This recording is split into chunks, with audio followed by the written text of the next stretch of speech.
Hey,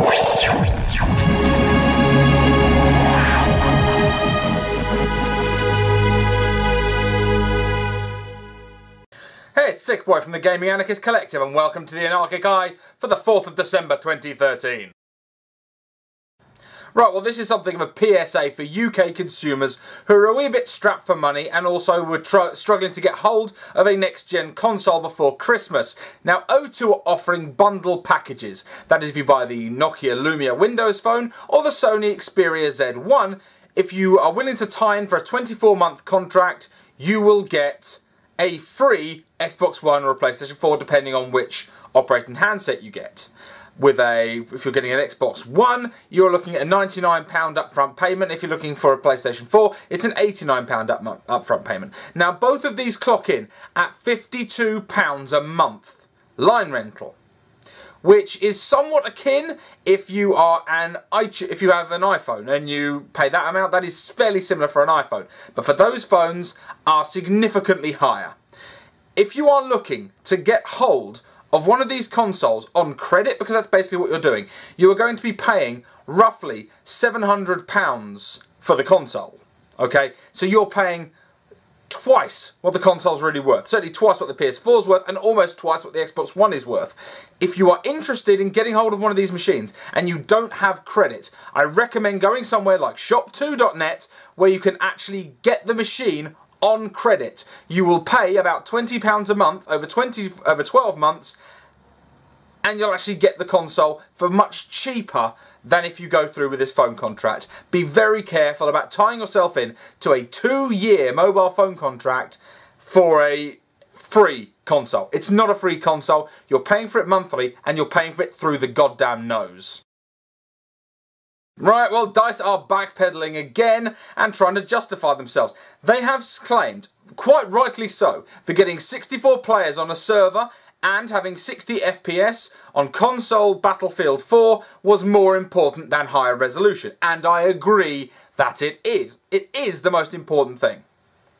However, the point is not that. The point is that current PC tech can easily outstrip these next-gen now, current-gen machines. That's the problem. The problem being that my laptop outperforms the PlayStation 4 and the Xbox One on Battlefield. That is fucked up. Okay? That is not the next-gen experience that people were hoping for, that people were paying for. So, stop trying to pretend that gamers are all of a sudden graphics hogs. Hello, Frostbite engine. You are graphics hogs, DICE. You are graphics hogs. And what you are trying to do is trying to justify the fact that you could not deliver an equal quality port on the PC, Xbox One and PS4. You had to downgrade for the PS4 and the Xbox One. With Battlefield 3, everyone understood. The tech was so far behind. Of course the PC port was going to be vastly superior. What people were expecting was at least equivalent, and you couldn't deliver. So stop trying to pretend that gamers are being unreasonable in asking for the full experience out of this new hardware.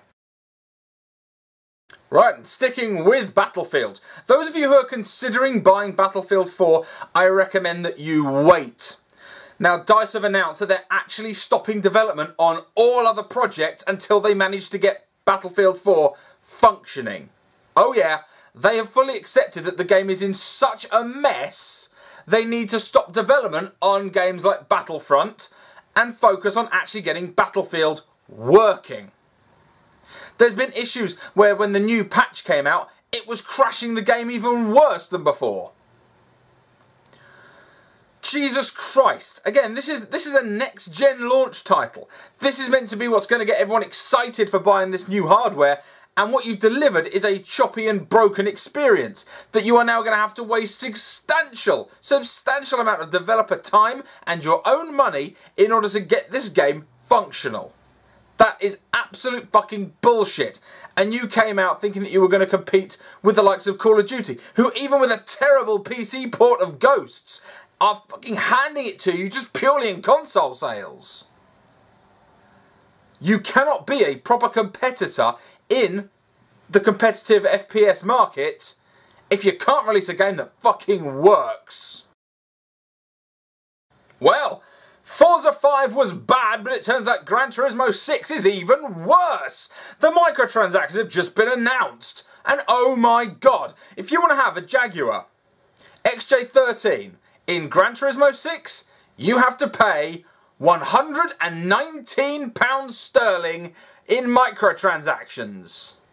Yeah, that's over $160 for one car. That's insane. That blows Forza out of the water in stupidity. What the fuck are you doing?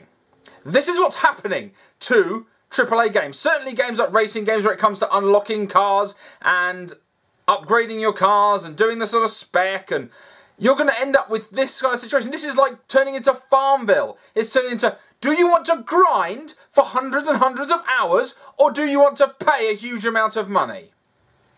What they're doing is they're not making the games about excitement anymore, about engagement, about achievement. It's about grind versus pay.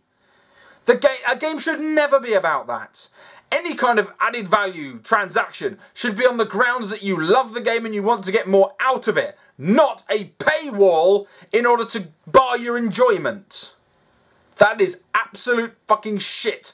This is worse than John Riccatello talking about charging to reload in Battlefield. Really, it is. I mean, he was talking about small prices. You know, charging a small amount to get extra ammo during a game. That was bad. This is fucking exorbitant. £119 for one car. Get fucked, Sony. Fix that shit. Anybody who buys that, line the fuck up so I could punch you in the throat. Anyway, this last bit of news is regarding a new Humble Bundle that I think you guys should be aware of. This has now got another 12 days at the recording of this before it goes offline, and will include Natural Selection 2, Sanctum 2, and Magicka plus the DLC for whatever price you pay. If you pay above those odds, you'll also get Gary's Mod, Orcs Must Die 2, the complete pack, and Serious Sam 3 BFE, plus you'll get a load of soundtracks. As of right now, looking at this, it's $4.13 to unlock Orcs Must Die, Gary's Mod, and Serious Sam.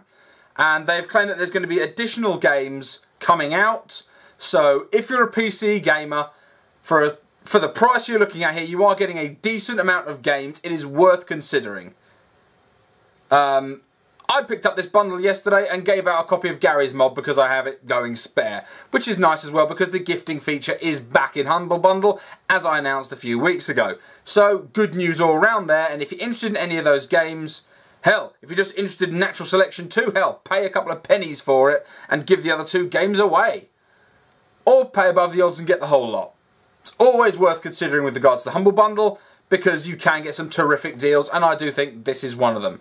Maybe not on par with getting games from EA, not giving them any money, despite the fact I can't play the ones on Origin unless I burst into flames, but I've been able to play a number of them on Steam, so that was good. That was an absolute bargain for me.